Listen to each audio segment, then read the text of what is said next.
Praise the Lord, good morning. There was a man in a very hot summer, he was resting under a banyan tree.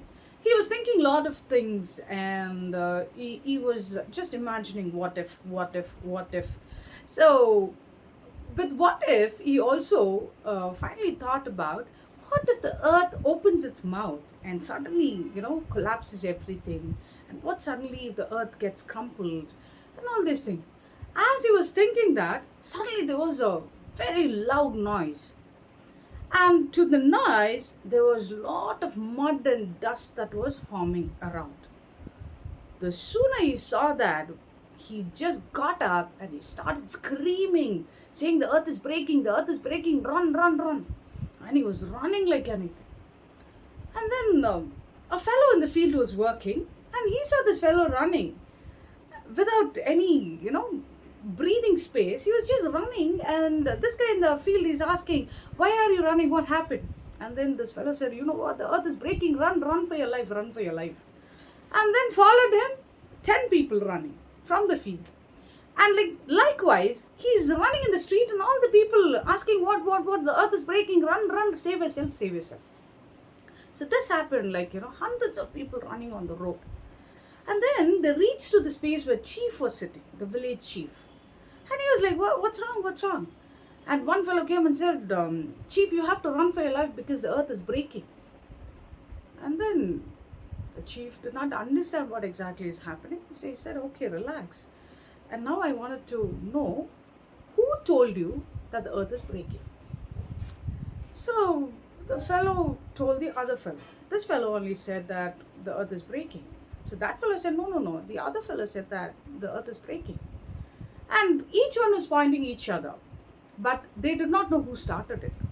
And finally they came to a point where the first person who started it, he was identified, and he came forward and he said, yes, chief, I do know the earth is breaking, and I heard the noise, and probably I can take you to that place. The chief said, come, let's go.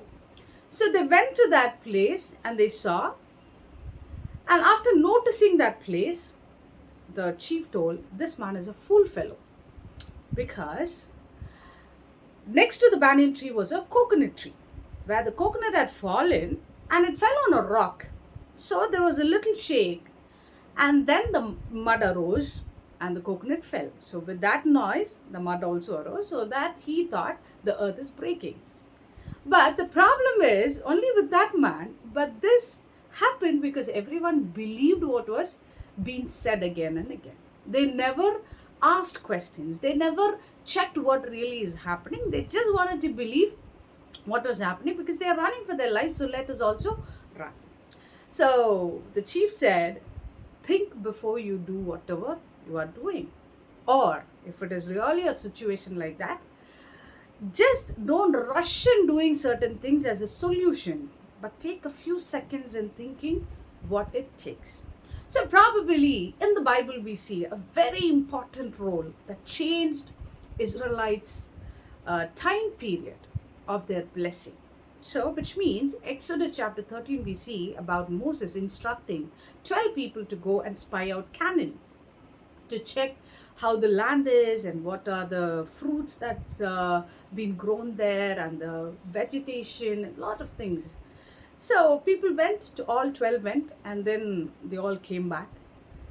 After coming back, two persons, they were very, very strong and confident, and they said the land is very amazing. Milk and honey is flowing, and we have the best place to stay, and all those things. They were telling all these things. The other 10 people said, oh, this is not the place for us to deal with, because they are huge giants, living there. And do you think as small as, rats, very small we are? Well, what are we to equal them? That we will go and fight and take that place is impossible. And for what we have come here is to just die in their hands. Rather, we would stay back or go back to Egypt. Right? We do not want to cross this place and go to those Anakites and get killed. Right? So this 10 people telling this one particular word, scenario, really tore apart their vision of going to Canaan in the earlier days. Canaan was supposed to be reached only 40 days, but they made it as 40 years for themselves because of that one situation where they did not trust God. There might be a lot of rumors coming into your life, devil talking to you, saying, oh, you're unfit to be alive. And there are a lot of things that can discourage you. Many people, very inferior they feel about themselves, and they don't think that there is another opportunity for me to, get up, stand. No, they feel, okay, this is what I am, this is where I have to belong. And they depress themselves and they walk down. But what I wanted to encourage today is, we might be very small to the world or to the situation or to the scenario that we are tackling each and every day, but greater is the one in you who can make things amazing in your life. All you have to do is remember that Christ died for you. He has finished the task. Everything is accomplished. All you have to do is, whatever is running, whatever is being told about you, don't worry about all those things. Run the race that God has kept.